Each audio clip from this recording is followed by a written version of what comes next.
Всем привет! Я зимой купил якутские игрушки, которые я увидел в Рилсе.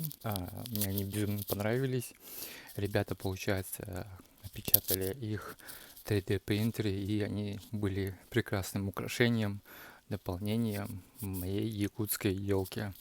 Почему я называю якутская елка? Потому что там были исключительно игрушечные елки якутской тематики. И мне в ТикТоке попались ребята, которые в каком-то фестивале купили местный аналог Лабубу, секретный бокс с игрушкой, и увидел логотип этого бренда, и я понял, что у этих ребят, видимо, я купил вот те самые игрушки и решил их поддержать. Я сам не очень люблю всякие секрет бокс, секретные боксы и тому подобное. Это детская травма, наверное, из-за покемонов. В детстве я обожал покемонов. Всякие, помните, фишки были, вот эти.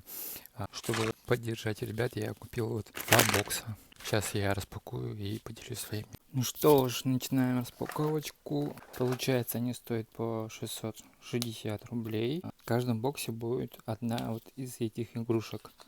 Ну, как я понял, здесь получается... Ну, я хочу вот этих двоих. Остальное мне не важно. Ну, хотя я не против. Вот эти боксы можно купить в ТЦ Глобус на первом этаже. Там будет магазин с полочками. Вот. Давайте откроем первую. Ну, какая красивая коробочка. Они ее тоже распечатали 3D принтере. Распечатали.